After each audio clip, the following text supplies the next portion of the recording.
Good morning and welcome to everybody. Thank you for joining the latest in our Work Together Anywhere webinar program. This is just one of a series of practical webinars specifically designed to provide you with the tools and insights to navigate the challenges of 2020 and to help prepare you to be on a more agile footing to face 2021. So if you've joined us before, welcome back. If this is your first time, then an especially warm welcome.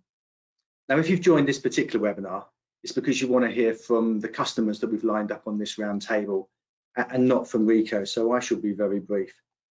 The panel today will share short insights on how they've managed their people and their business this year, but the main focus will be on the challenges and the priorities for 2021. Obviously, news on the vaccine this week is very positive, but the purpose of this Work Together Anywhere campaign has not been to address COVID-19, but rather to help customers become more agile, more flexible, to be productive and efficient, whatever the challenges come up.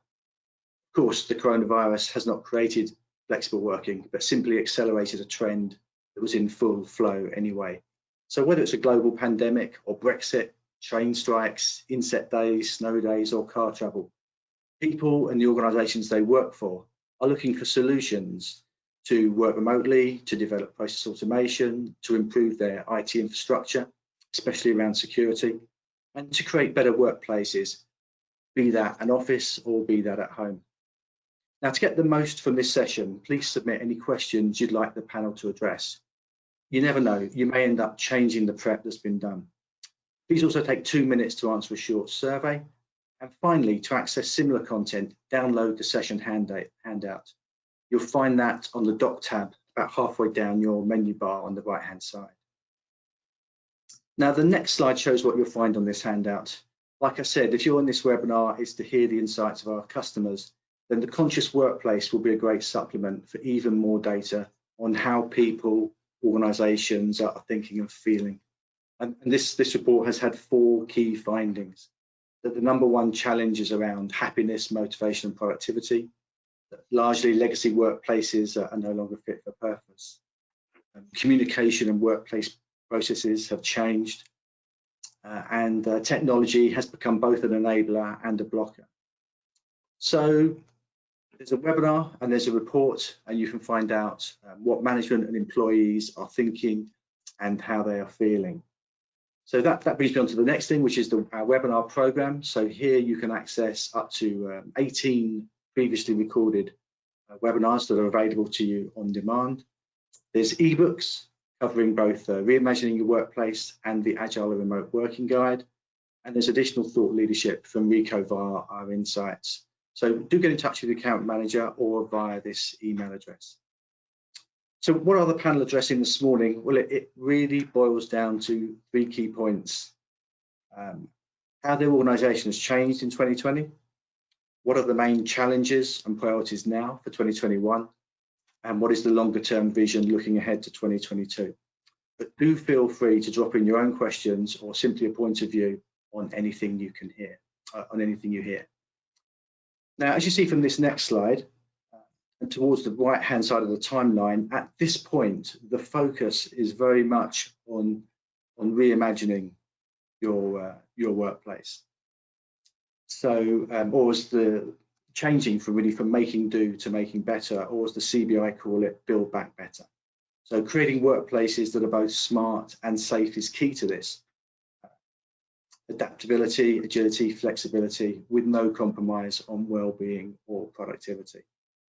So to steer us through this, I'm delighted to introduce and hand over to Peter Brogan, who is Head of Research and Insight at the Institute of Facilities and Workplace Management. Peter, good morning. Welcome back. We ran a customer roundtable back in August, which seems like a long time ago now. It's going to be interesting to hear from customers 3 or 4 months on as we close 2020 and look forward to 2021. No, good morning, Mark, and good morning, listeners, viewers. Thank you for joining us on today's episode looking at reimagining the workplace. And wow, where has the year gone when we look back between when we left lockdown back in March. We're still in that period of the tier system now, so a lot has changed. So hopefully you see on the screens there our partnership with Rico. We've developed some guidance insight to hopefully navigate not only our members at the Institute, but also non-members around difficult times around their own workplace and decisions going forward. And I'm sure today's episode, we're going to tackle some of those issues and concerns, not currently between what's happened between 2020, but what those challenges businesses and clients face in 21 and beyond. So thank you for today. What I would like to do, I'm Peter Brogan, Head of Research and Insights. You can see that picture on there, and that, yeah, it's quite an old picture, so no remarks in the chat box, please. We've got a stellar lineup of panelists today, as you can see on your screens there. So if we can move to the slide.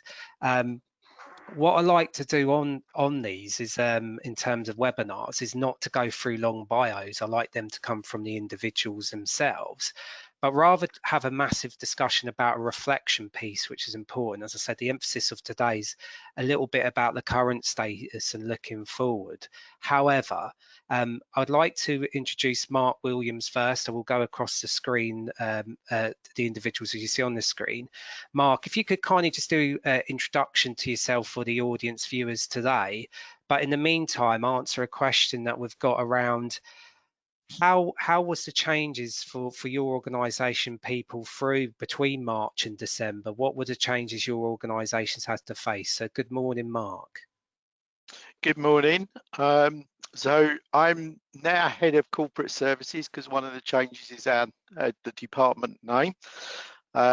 We cover all the typical facilities management areas of responsibility in the widest sense, plus operational ESG here in London, including sustainability and social impact. We were fortunate, Peter, to have strong, flexible IT platforms in place, and for many years we fully embraced business continuity. So the transition to full work from home was relatively seamless. Our IT teams quickly supplemented what was already there to make sure that it was more suitable for a longer duration, because we hadn't envisaged any situation being quite as long as the one we've been dealing with this year. But that all worked very well. And I think, you know, it's safe to say we've not had any real significant technology issues, no more than you would have expected had we been working in the office with, you know, the odd keyboard that breaks or the odd monitor that stops working. At the same time, the real focus for us was on our people and the well-being and the safety of those people. So we actually went into, in the UK, we went into lockdown a week before the government introduced that back in March. And that was a global decision across the organisation that we didn't want to put any of our staff or people at risk. And we've maintained that throughout. So whilst we've had the various return to office scenarios with a few people coming in, that has always, even to this point now, remained voluntary. So people are only coming into the office because they want to, because they're finding that they feel isolated at home because of their personal circumstances, or they're finding the technology, their local broadband or upgrades, people digging up streets, etc., that still goes on, that has been affecting them for periods of time. So we put an awful lot of emphasis and energy on to try and maintain all of the well-being practices that we've got in place when we're all in the office, and making sure that they still worked remotely. There was an awful lot of energy went into making sure there was high levels of engagement with staff. Our corporate comms team put in some fabulous webcasts that featured the senior management team that brought us all together globally. Heads of department were encouraged to make sure that they were engaging with their staff on a regular basis. And if I come back to my team, we had a webcast every morning. We're still doing that ever since we did all the COVID situation broke. So in some ways that's been a positive change for us, because usually under normal operation we don't get the luxury of bringing my team all together for those sorts of conversations. But we were conscious that it was important that we actually did that. We had situations where we've got a new intern in the department. We've had somebody join the department during lockdown that we'd recruited prior. So all of those pieces were key. And I've seen from talking to my colleagues that similar things have gone across the other departments. So yeah, I'd important say stuff that, Mark. I yeah. think a lot of adaptability and change and well-being is probably some aspects we're going to tackle on today, but we'll probably hear more certainly from you, Mark, so thank you for that. Rachel, I'd like to bring you in, obviously from the perspective of introducing yourself to our viewers, listeners, and also tackling that same question. So what changed for your people and organisation between March and December? Well, you might remember some of my colleagues from a previous webinar with Rico. So I'm part of a wider property and facilities team, and my remit's very much around BAU property like service charges and business rates, but also the bigger strategic piece of what do our offices look like and how big do they need to be, where do they need to be. And actually for us, because we're an international organisation, the change for us hasn't been March to currently. It's from this time last year, because this time last year, this was starting to affect our Hong Kong office. So we've been living through it and watching it sweep across our offices all across the world, to be honest. The big change for us, very, very similar to Mark, is that we've gone from being predominantly an office-based organisation to being a home-based organisation. And one of the challenges for us, echoing everything Mark's just said, has been around that learning and development piece. We're very much an organisation that brings in trainee solicitors and then trains them up to be partner. They're missing all that informal learning and development of being sat across the desk from someone saying, oh, why did you do that way? Can you show me what this is? And we've recently launched, and it's been in the legal press, more of an online mentoring scheme to ensure people are getting that level of support. It's been a tremendously challenging programme, but that staying connected piece is absolutely critical. And I think we're all open to any innovative ideas of ways people have to do that. Yeah, thank you, Rachel. And I think some of that we'll elaborate on today, hopefully. But certainly that people connection has been a big challenge for any sector up and down the UK, and as well, as you made a point there, a global impact, because we've got global companies respectively on today's webinar, that this has been impacted probably not just in that period, if not before, as you've mentioned. So good morning to you, Rachel. Moving along the line, as you can see on your screens, Kelly, good morning. You've had two speakers, panelists now speak in front, so you know the protocol. So a little bit of introduction about yourself and how's it been for your organisation, people, through really turbulent times? So hi, Peter. Very similar to Mark and Rachel, but I'll just give a brief introduction. I'm the UK Workplace Manager at Unlisted, and I head up the London office. We've got about 360 staff, and I'm responsible for the day-to-day operations and tendering and things. Yeah, we closed a week before lockdown. Similar international organisation. It started to feel very close, and it was certainly a conversation piece for about a month before we took the decision to close. It just felt it was getting closer and closer.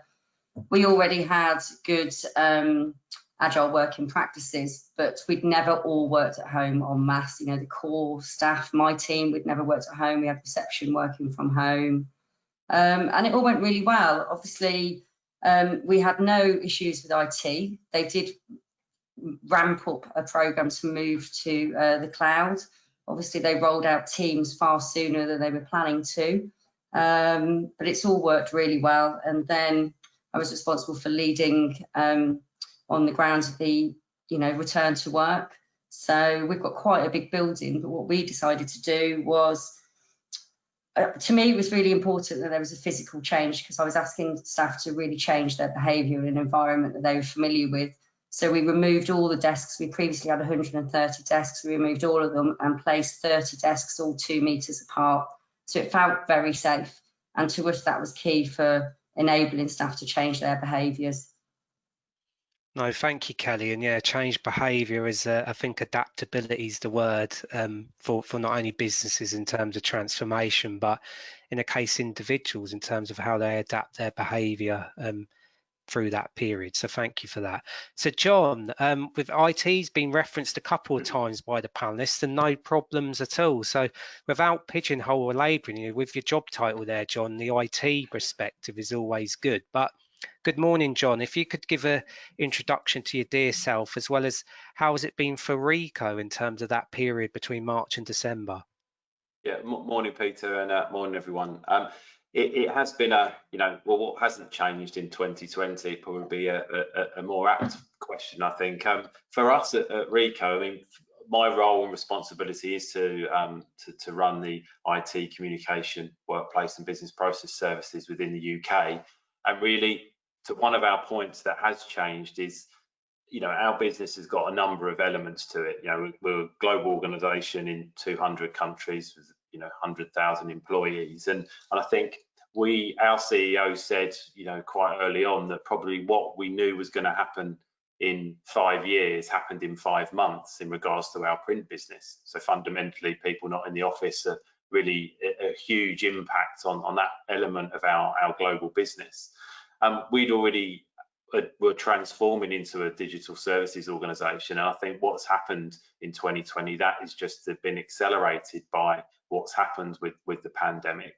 I think as an organisation, we've seen from our people side, we've seen a rapid shift to remote and agile working. We were quite well set with technology, but I think we'll probably get on to the more of the people side, which everyone's commented on, which is hugely important. Number one from the organisation was to keep our employees safe, and with some of our engineers working in the NHS and in helping and supporting some of the health sector, then that was quite could be quite challenging. So, but I think we have seen that people have obviously always been important to organisations, but I think we saw coming through that year and coming up to the end of the year that it's just become more important to ensure that you're doing the right things for your people. And I think what we saw with some of the research, and I was mentioned earlier, the conscious workplace, would we maybe a year, 2 years ago done a piece of research that included behavioural psychology? I don't think we probably would. And I think that's a big change where, and I know I can talk from a Rico and a customer perspective where we're working with lots of organisations across all sectors, that discussion around with our workplace team, talking about well-being, talking about employee engagement, and really then processes and technology are there to underpin, what you need to, and the environments you need to create to have really, happy, motivated and thriving employees within your business. And that's not an easy thing to do. So I think it's been an interesting year, and I think definitely to your point, adaptability. I think the acceleration of change has been significant, and I think that adaptability has been key for us. Thank you, John. And now our listeners, viewers, you've heard from our stellar panel. So I will encourage you to send questions through, because we do have a dedicated Q&A session, and I'm sure you don't want to hear from me as the host for predominantly for the majority of this webinar. So we do have some questions I'd like to go through. As promised, we've done a reflection piece. You've got to know the panelists now, that some of their challenges between that period. So we're going to move on now to look at some of the challenges currently, and they might be a synergy with some of the points you've raised, and also do a bit of future gazing for 21 and beyond in terms of some of those changes. But if I can bring Rachel in at this point to kick off, what are the main challenges that your organisation, and probably more importantly your employees, because all wrapped into one really, face now? So what's the biggest challenge you're facing now as a business, but also reflecting on the people within that business? If we start with the business challenge, I think the challenge for any business at the moment is just the level of uncertainty, not just the pandemic, but Brexit, whatever your opinions on it might be. Obviously, the change in the American political situation. For any international organisation, that uncertainty is a huge cause of worry. I think for our people, the main thing, as we've all said, is that bit about staying connected. We're predominantly an office-based culture. for the length of time we've been out as well, it's hard to build new relationships. I was speaking to someone in our organisation the other day who'd started in April. It's so weird, I've not met anyone. I've had all this wonderful stuff delivered to my house and I'm up and I'm working, but I haven't actually seen any of my colleagues in 3D yet. And it's trying to think, what can we do? Because so many of these calls, you just address it with whatever the formal work thing is that you're looking to solve. And certainly in my immediate team, we've done quite a few things that just kind of silly team building things. We had a Christmas jumper day in April that everyone seemed to really enjoy. We've done some online escape rooms and murder mysteries and that kind of thing. And a really nice thing that's come out of it that one of my colleagues alluded to on an earlier session is we've all got to know each other a bit differently, a bit more informally. You know, we see each other's partners or children coming in and waving at us or bringing us cups of tea. So it is a huge challenge, but it's also opened up lots of different opportunities as well. Yeah, I think the people connection's key there, and in some ways, that even what we're doing today is forced individuals, companies, organisations to adapt or adopt technology, which I'd be interested to get John's view, because a lot of this technology's been on the market for a while, and now suddenly a lot of companies are embracing it or being, shall I politely say, forced to use the tech. But I think the connection with the people's vital for any organisation or individual's health and well-being. Kelly, how does that resonate within your organisation, the people you kindly work with? What's the challenges that you face now? So, you know, we've surveyed staff a few times. You know, they have been very clear they don't want to return back 5 days a week. There's a very small minority who do. But sorry, I've lost my train of thought. Oh, that's what I was going to say. Yeah, we had, since opening in July, we've actually had 160 different members of staff return. So people do want to come back. And what was happening was they were coming back just on the occasion to see their team, and they enjoyed it so much because they'd forgotten how much they missed those interactions. And that's what I see happening more and more next year. I think we'll open up more space, and I think more staff will just come back. I don't think they'll be forced back. They'll just start to come back. I think the priority and the challenge for us over the next few months is how do we keep staff's momentum up during this period. It's very different from the first lockdown. It's quite nice working in your garden. The sun, you know, we had lovely weather, but you know, it's very different working at home all day, every day, not seeing anyone with the nights drawing in. Well, certainly, because even on this webinar, Kelly, I wasn't sure whether to put the light above my head or not, because it's even dark at 20 minutes past 11. So yeah. There you go, folks. This webinar's live just to prove it. Mark, just to bring you in, how does that resonate for your respective organisation people? And also, just to bring a follow-up question, and has it changed the business in general at all? So, one, I'd reiterate everything that's been said. The uncertainty is definitely the biggest challenge of next year, as to seeing how everything unfolds. We too have done an awful lot of things like virtual tea parties. We made a music video and all of those types of things that we experiment with. The music video ended up being far more popular than we thought it was. We've been doing it for our own personal amusement, but it seemed to give everybody a bit of a break from what was going on at the time. So that was positive. I think that the challenge we've got is exactly that. What Kelly was just saying is that we've had people out of the office for fairly lengthy periods. We've had some that returned between the two lockdowns, again on a voluntary basis. And we were getting to numbers of about 60, 80 coming into the office. We only opened for 3 days a week. And that was partly exactly what Kelly was saying. People wanted, what we were finding from the discussions and the surveys that our corporate comms team and HR teams were undertaking, was that people were basically saying the real benefit of being back in the office was that engagement and being able to discuss business issues with one another, bounce ideas off of each other. So if they came in and there wasn't other colleagues around that they could get that from, then coming in was a bit self-defeating, especially if they'd taken the trouble to travel a reasonable distance to the office. So it's partly why we only opened 3 days a week, to sort of concentrate the numbers that were coming in to create that greater social interaction. But what we have seen during that period, and I'm conscious it's something that we're going to have to tackle as we go into 2021, is that as people drift back to the office with the vaccine and more confidence that we've conquered this pandemic situation, that those that come back early, there's always a certain amount of intrepidation for those that have come to the office for the first time. You know, we've had situations, as you would expect, with people that come in and they're wearing masks, and then as the day progresses, they feel really safe in the environment, and you see the masks disappearing. Different for some of our colleagues overseas, where it's prescriptive that by their governments that the masks have to be worn within the offices. We only encourage it where people are coming within the 2 meters area, and you can't avoid that. But then they become more comfortable, confident, and then a couple of days later somebody else comes in who is feeling nervous and anxious, and everybody else now is starting to feel a bit more comfortable with the whole environment. But you've got to keep adjusting to the new that people that are coming in and how they feel as to whether they're nervous or very confident coming back in. And I do think we're going to have some people that want to come back in, but there's going to be that real nervousness because they've not been into that office environment for so long.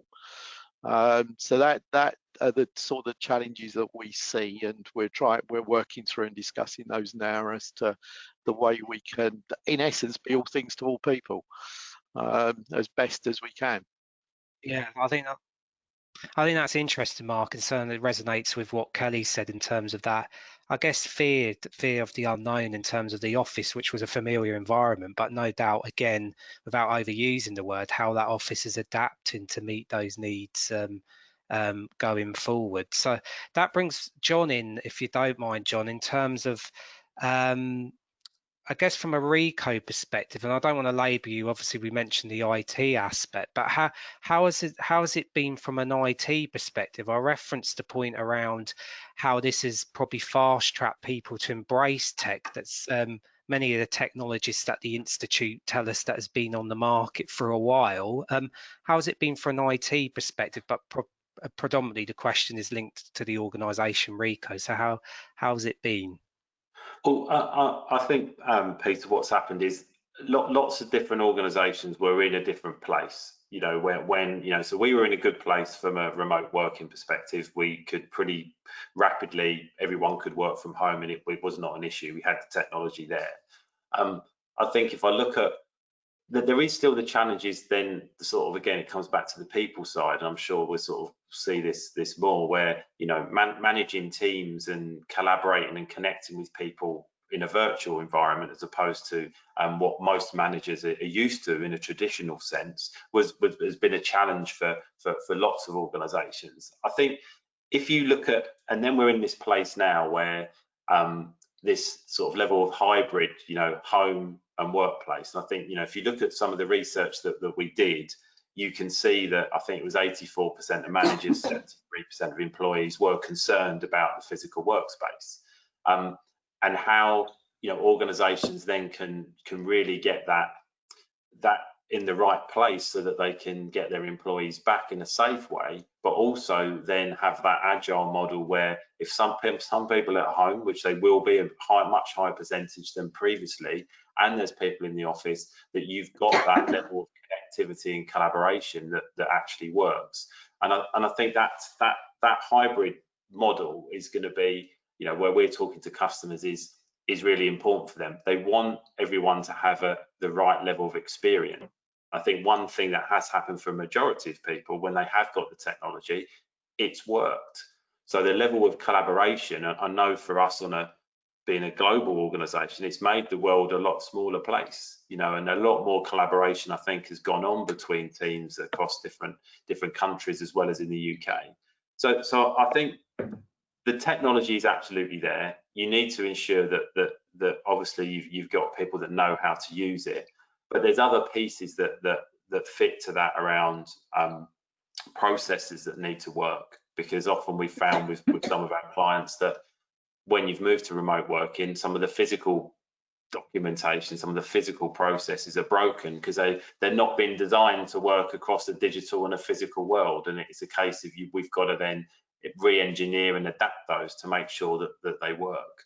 So I think, you know, for lots of the organizations that we're working with, it's been slightly different. You know, a couple of examples of where they haven't had the technology, and we've helped them to build collaboration platforms because they've needed to connect their people, and others where, you know, they've had to actually change their business model because their business has been failing, and they've had to change. I know I've mentioned one before. It's a good example with Drive Tech, where, you know, if you've got I'm sure, Peter, that you haven't had a speeding fine before, but if you go on a speed awareness course, you'd have to go to a physical location. So they had to adapt and build a virtual environment, which would help them to then change their business model. So that's a good example of being able to use technology to actually underpin and help the business function. So it's been quite a mix between our requirements from Rico and seeing across our customers base and you know, whether they be in the public or private sector, and some of the needs that they've had.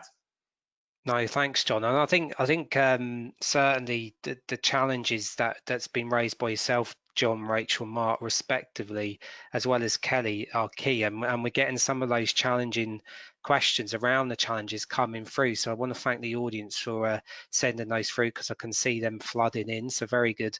I've got a couple more questions, and we've got a QA dedicated section. But Kelly, I want to bring you in about, we've mentioned these challenges, but from your respective organisational view, who's really leading the charge on this in terms of challenges, in terms of leading the organisation through the change? So what I mean by the challenges is, how has HR, IT and facilities management work together in this period, and how is it going to work together going forward? It's an old chestnut question we've had from an institute's perspective of how do we get those functions working together. So it'd be interesting to see who's leading the challenge in your organisation and how are those respective functions working together. So I actually think the workplace team is leading the kind of COVID challenge in our organisation with the support of the senior managers. We've had little interaction with HR, but they have really focused on employee engagement, on well-being, on mindfulness, and ran loads of sessions. So that they've been doing some great work, but we've worked quite closely with IT. We struggled at first. Workplace were deemed the only team critical to return to the office, which meant that when we opened, we actually had no IT provision on site, which was quite difficult. So that took a couple of months to resolve, but now we've got IT presence.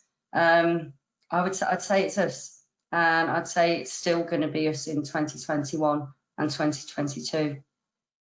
No, thanks, Kelly. And Rachel, bringing that in, how does that resonate with your respective organisation and those functions? It does. I think one of the things that's been really good for us, and in anticipation of this question, I was trying to think of a really good example, but we've always worked together across all of those functions. The leadership for us, because it is such a key role, is coming straight from the top and our managing partner. And one of the things we've seen is almost a bit of an evolution. So the period before the lockdown came in, when we were still all in the office, a lot of the work was driven by property and facilities in ensuring there was, you know, there's alcoholic gel every 2 meters, all the cleaning patterns were observed. That was all very much led by property and facilities. There's been a small phase that's been led by IT in make sure everyone was set up and working from home. And similar to, I think it was Kelly said, we rolled out Teams much quicker than we were planning to as a result. But I think a lot of what we're doing now is very much led by HR around how are we looking after people while they're working remotely. Our kind of stated purpose and value as a business is that we want to help our people, our clients and our communities to thrive.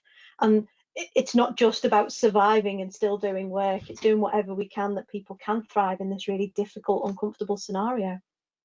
No, thank you, Rachel. And yeah, it's still going to be uncomfortable for a while without being a doom merchant. But Mark, how does that, who's been leading the challenge from your organisation, and how are those functions been working together? So I'd concur with Rachel. I mean, for us, HR, IT and facilities have always worked closely together. As an organisation, we're a very collaborative organisation, not just here in London, but across the globe. I typically, when we were in full office mode, would see our head of HR 2-3 times a day, and we'd touch base on certain things. See our head of IT infrastructure in London once or twice at least a week. And we've maintained that. We're ensuring that we've stayed in touch throughout this, but we also put in a structure under our business continuity. So our head of business continuity as a global role has been coordinating an overall what we call an RTO task force. So we've got a global RTO task force which sets the umbrella base policies and standards and approach to things, and then we have regional RTO, which consists of, in London, the business continuity, HR, corporate services, and representative from our legal department as well. And the focus is exactly as Rachel says. It's been very much on the well-being of the individuals, trying to make sure that they're thriving, trying to make sure that they recognise that they're not going to be frowned on for putting their hands up and saying, "Look, I'm struggling in this environment." There's a lot of energy gone into that. We've spent a lot of time. I think it's true to say that when you're working from home, you haven't got that natural separation between work and home. You know, you leave the office at some point. I'm not saying people don't do long hours in the office, they do, but at some point you usually commute in some shape, size or form, and it's sort of like that end of day scenario, and you sort of unwind to get home. Whereas when you're at home, it becomes a continuous line, and where does work stop and home start, and it all blurs together. So our HR teams have been putting a lot of time and energy right from the senior leadership team downwards to trying to get staff to get disciplined in taking their leave and holiday and stepping away from the screens, etc., going for walks or get a cup of tea away from the screen, where you can so easily get absorbed into that constant ping of the emails coming in or the next Zoom web conference that's scheduled. So we've been trying to enforce that, and we'll continue to do so. As John said earlier, we're clearly moving to a hybrid style of operation going forward. I think for us, we're still trying to understand exactly what that will be, taking into account what Rachel said earlier, that we're in very uncertain territory at the moment. So it's very difficult to be, we're going to do this, because you almost know that whatever you say you're going to do, you're going to be changing in a week's time because of that uncertainty. And from a personal note, I'm amazed how much I miss my commute from sitting in traffic, because you have such a reflection piece. And to tackle John's question earlier, no speeding tickets, I just want to clarify as well. John, so from a Rico perspective, what are your priorities just moving forward into the new year? It's Christmas time, and you can see a Christmas sign behind me and a bit of tinsel with Kelly there. So yes, we're in December going into a new year. What are the priorities for 21 from a Rico perspective? I mean, I think if you look for in terms of our own organisation, I'm sure share the views of of Kelly and Rachel and Mark that we're looking at for ourselves. It's been about that return to the workplace, the smart and safe return. So we've done a lot around making sure that we've got the offices set up so that they're ready. So we've had some open, some closed.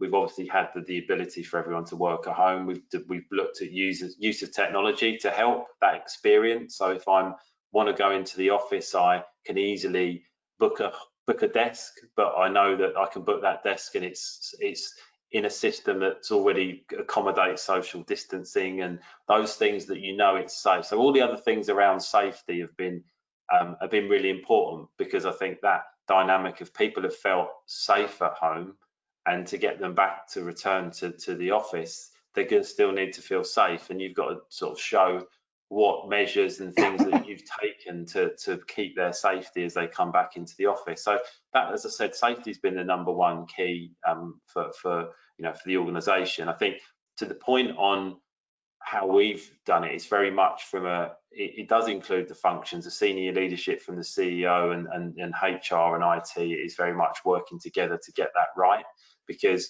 I don't think you can separate them out. They need to be connected. If you're talking about people and well-being and engagement and experience, you can't separate them from processes and technology, and you've got to make sure that they sit together.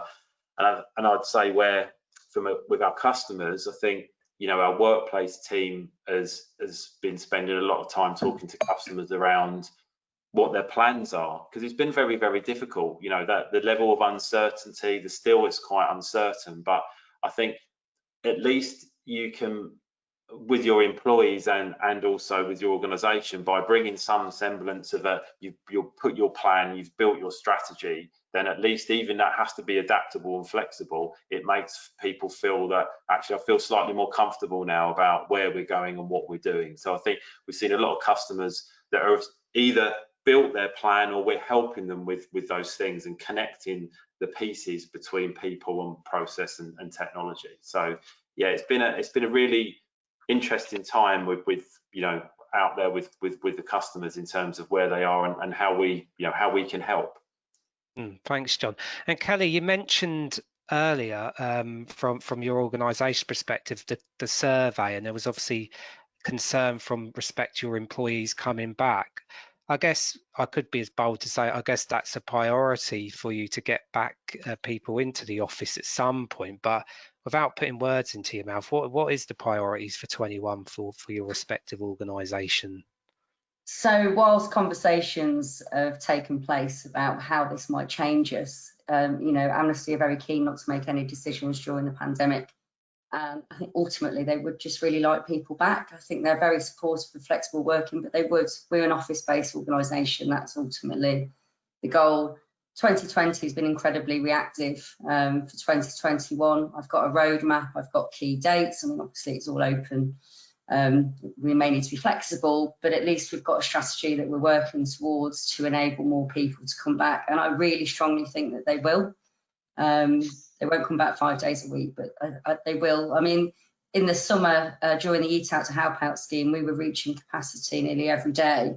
That was probably the most challenging time for me, because all the teams were coming back, they were going out for lunch, they were going to the pub together, but then they couldn't socially distance in the workplace, and that was really hard, trying to tell them to stay apart.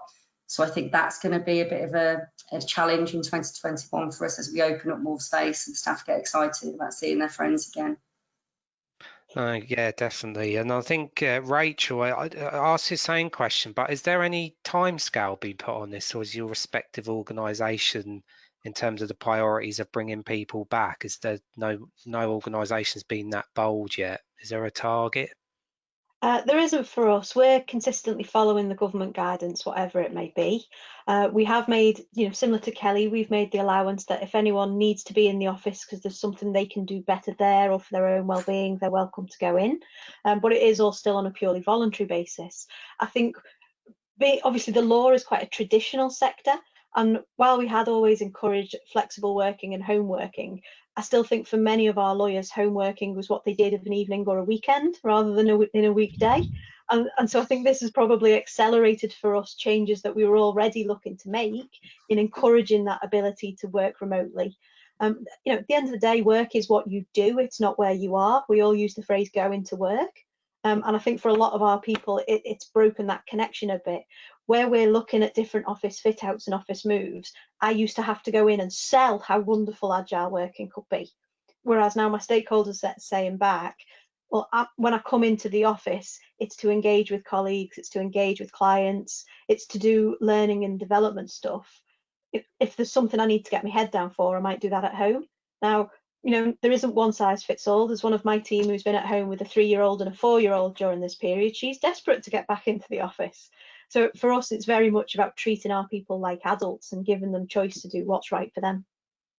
Choice and trust is the two, I would say, because it used to be the old joke about Friday John's working from home, not particularly John Chambers. I could have picked a different name. John, how's your patio? It's almost that trust culture bit that when someone's not there, and I think in some ways this has escalated businesses to have trust, and appreciate Rachel, maybe the legal side of things have not necessarily had that, but it's probably escalated that change quicker. Yeah, don't think it's the lack of trust. You know, as an organisation, that's not who we are. I think it's just more the traditional thing of how, and particularly for the younger lawyers, how will I get on in the organisation if I'm not seen and not seen to be doing a good job? Yeah. So I think it's that way round rather than a lack of trust. Mark, how's your priorities for 21? Listening to the other stellar panelists, does a lot of that resonate for your respective organisation? Yes, definitely. I mean, we equally are following all the government guidance. We've got the ability for those that are finding it better, or if it's helping their well-being, to come into the office. So we've got some that are in, you know, working from small apartments, etc., and constantly just seeing four walls and no interaction over a long period of time starts to make someone go a bit stir crazy in that sense. So where it makes sense, and as long as it's still in line with the government guidance, so we're allowing people to come back in, but it's all in a very controlled basis.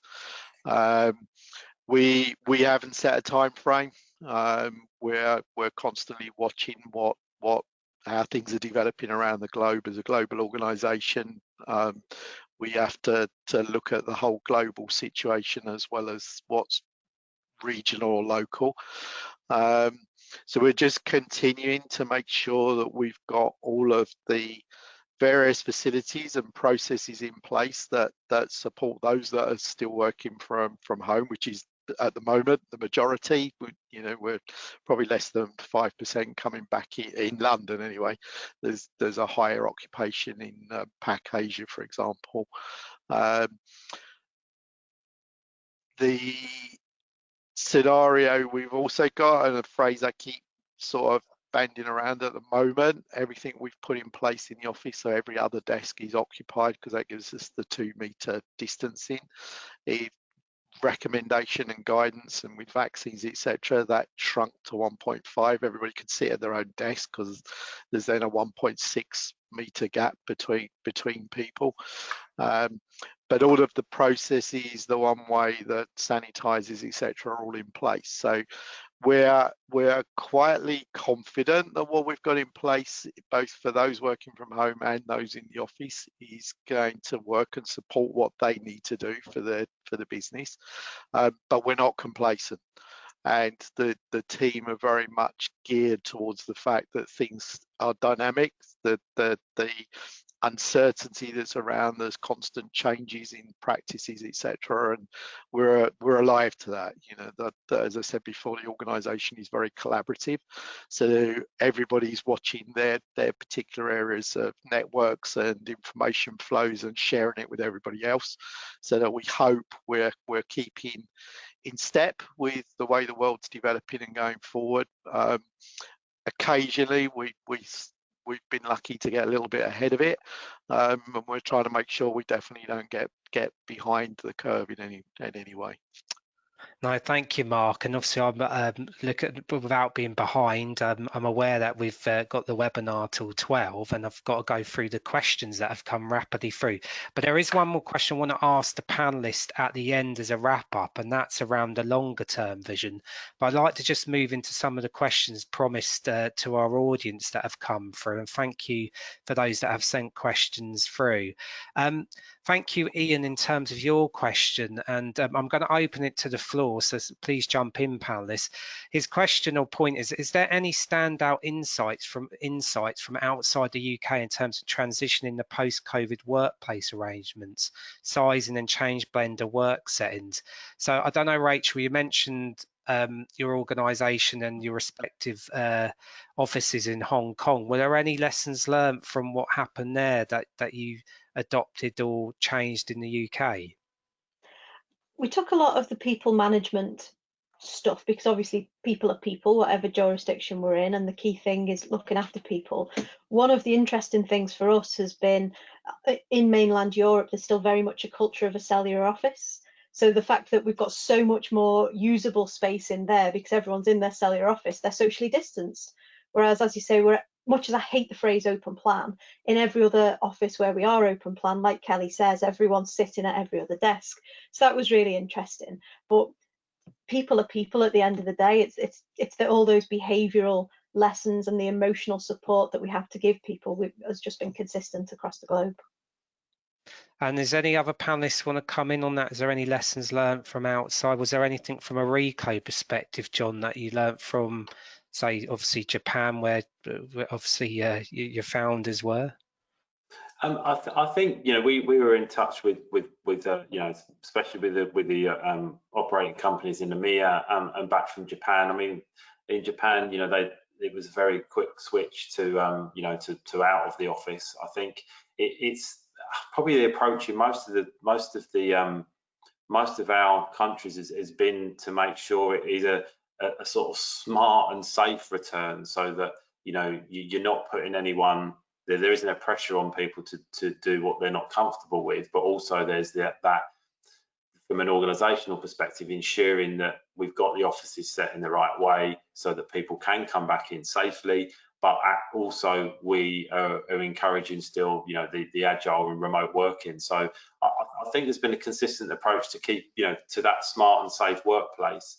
I think probably in Europe, obviously some of the countries went faster in terms of initially with Spain and Italy, and I think we saw them returning, and then it's been you know, it's probably been a similar situation for them as it has been for us in the UK. So I would say that smart and safe workplace to probably not be too hasty in the decisions that you make, and keep a sort of an approach that can be sort of quite agile and flexible with the employees to ensure that they're, you know, you're doing the right things for them.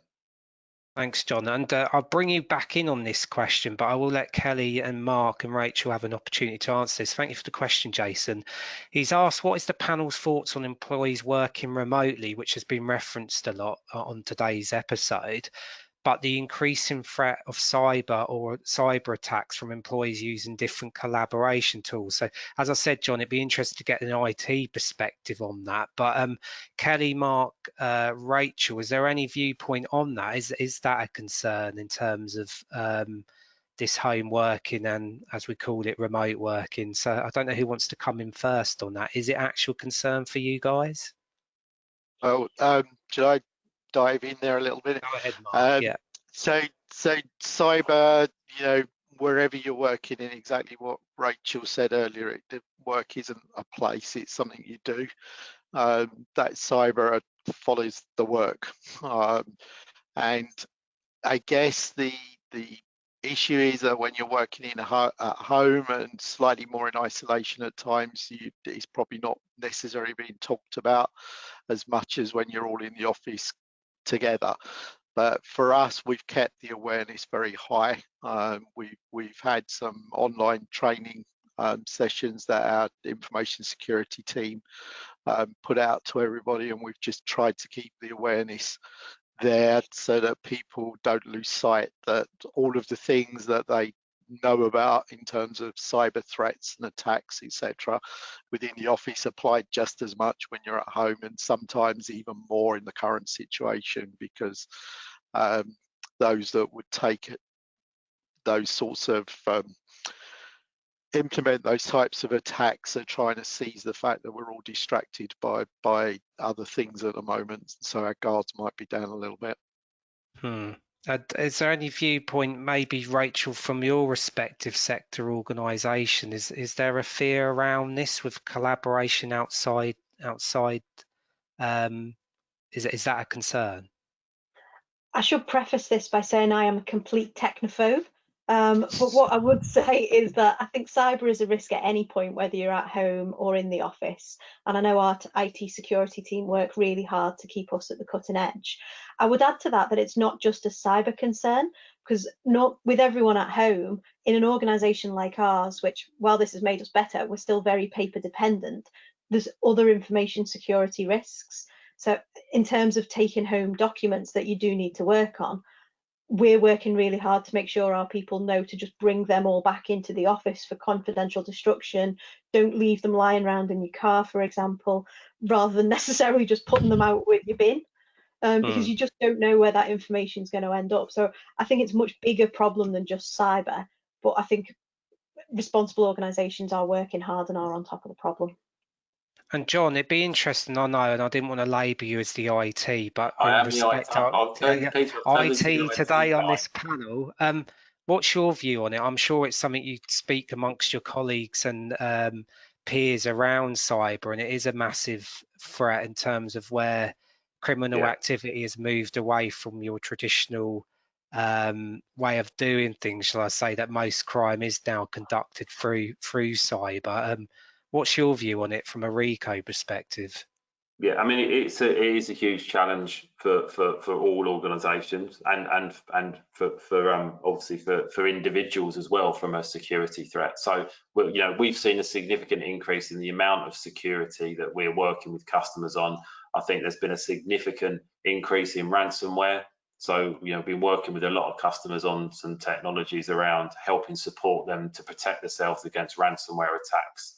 But I think to Mark's point, we look at it from a technology standpoint, but it is, again, I don't want to keep labouring the point, but you've got to connect people, process and technology, because people can be one of the main things. If you're not educating your people in your business on the potential threats, and the cyber criminals are getting very smart. There's always different types of attacks. So you'd have seen the one recently, which was done on one of the drug companies that's got one of the vaccines. They approached on LinkedIn, on WhatsApp, on a number of other platforms with job offers, trying to get them to take specific documents that were infected, which would then open doors into those organizations. And we've seen lots of smart and clever ways that they're looking to get round technology by using people or failings in processes. So it's a huge issue. All organizations, it's always on the top CTO, CIO, things that they're worried about, and it will be for the coming years. So definitely organizations need to think about those three things and ensure that they're doing their best to protect themselves and their organization. No, yeah, that's important. I thought I flagged that because there's a number of questions around the security risks with the working from home that's come up, and I think we've addressed some of the. And I think, Peter, lots of organisations had to some of them did because of the speed, they slightly reduced their security posture. And I think then they were quickly trying to make sure that they were maybe closing some of those gaps down. But it's a challenge, whether you're in the office, whether you're working remotely, whether you're at home. It is a significant threat that everyone needs to be aware of, personally as an individual, but also, as Rachel said, you'll have security teams, and we're working with a lot of those in customers to try and help protect them. Yeah, and from that point, a term that I hadn't yet heard before until 2020 was Zoom bombing, which obviously was a massive concern through 2020 of a free, and obviously other software providers are available. Yeah, there you go. So as promised, we've had some questions in, and I'm aware of time with 3 minutes, and that I would blame the host, that's me, sorry, around timekeeping, but the questions will be sent on to our panelists. But as promised, I wanted to do a wrap up to bring you all in with one final question, and it does relate. I've been looking through the questions. Culture and well-being's come up quite a bit, so I'm going to wrap this into the final question. So I like a minute from you all. Yes, so I haven't got a bell, so you might go over a minute, but if not before, be great. But Kelly, I'm going to start with you, if that's okay. What's your longer term vision for your employees and workplace, and how do you see your culture changing? So bringing the culture aspect into it, or changing at all?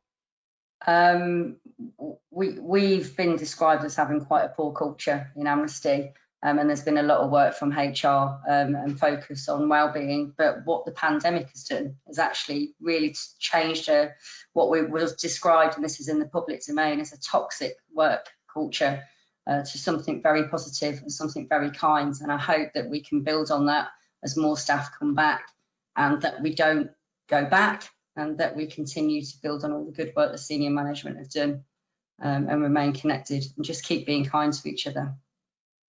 Thank you, Kelly. And I think that's the people element, that you bring the emotional context into it as well. John, how does that fare for Rico?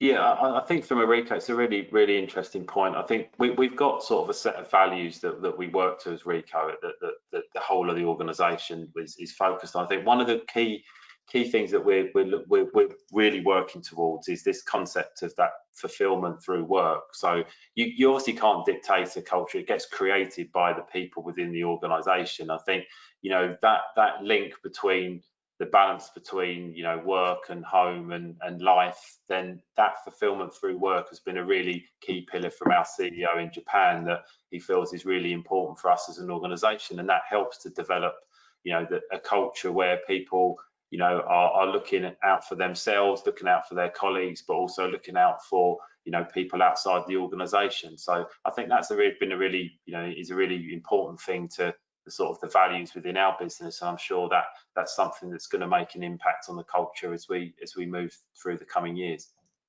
And Rachel, if I bring you in on that point, and I know you referenced culture quite a bit when I brought up the trust element, but from that point of view, how do you see your organisation from a longer term perspective and bringing the culture debate into it?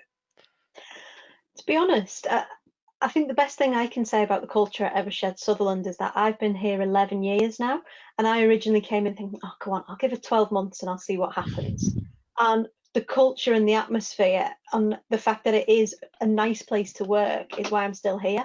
Don't get me wrong, we work very, very hard, but it is an organisation that invests in people and looks out for people. And so I think our challenge was always, how do we keep that going when we're not connected? And I think the key thing through all of this, whether it's from a physical safety or a mental health wellbeing point of view, our organisation's tried really hard to that, but they've also empowered managers to do it at their own level as well, because what's right for my team might not be right for a team of lawyers or might not be right for a team of IT people. So we've all felt empowered to do the right thing. No, thank you, Rachel. And last but not least, Mark, how does that longer term view and as I say, the culture resonate or going to change in your organisation, if at all? I think one, I'd mirror everything that Rachel just said there. I think that you know, we're sort of almost a reflection of that. We're a very people-centric business. We were before all this struck. We still are. We still will be. We're an organisation with a lot of purpose and trying to do a lot of good in the communities in which we serve, and that will continue. So taking Kelly's point, you know, kindness and compassion is also at the heart of what Bearings is about. I think, you know, we don't know what it will be, but it's pretty certain there will be a more flexible working pattern across a larger part of the business going forward. So that will continue, I'm sure, through 2021 into 2022. Careful what we say, because none of us saw what was coming in 2020. And I think the other big piece for us is that you know, we can't lose sight of the fact that the other big threat for all of us is the climate change, and ESG and the environment and sustainability is way up there, high on our agenda, and linked so intrinsically to people, because if we don't get that one right, we lose humanity in its entirety. So the two, they're very intrinsically linked for us as an organisation, as we try to make sure that we're not having a negative impact on the environment. We've got the added problem, or the added challenge, I should say, of trying to capture all of those ESG metrics that are relatively easy in the office compared to when you distribute your workforce across multiple homes and have no idea what an individual's energy source is or their particular way of putting waste in the right streams, etc. So I think that's a theme that I see growing through 2021 into 2022. And possibly another episode for this series, Mark, to look at the sustainability and climate change debate. But at this point, I want to say a massive thank you. That the hour has actually flown by. We have had a raft of questions come in, so it's flown by for me anyway. But from that point of view, I want to say a massive thank you to Kelly, John, Mark and Rachel as a stellar panel. We've gone through a lot today. There's a lot of takeaways from today, and really at the heart of it is people, and I think the people aspect came out. I want to just say that this webinar was live, so will be available shortly on Ricoh's website, and on the back of it, as part of our partnership with Ricoh, we will look at delivering further guidance around some of the points raised today within our partnership. And as I say, I'm sure the series will continue on some of those debates raised today and some of the issues, as well as tackling wider issues, social economical issues such as sustainability and climate change, which will be higher up the agenda in 21 as it was in pre-COVID as well. So I just want to say a massive thank you to the panelists, but last but not least, the viewers, listeners that have joined us today on the Lives webinar. Thank you for your questions, thank you for your participation, and hope to see you on one of the future episodes on this series. So thank you once again. Thank you. Bye. Bye. Thank you. Bye.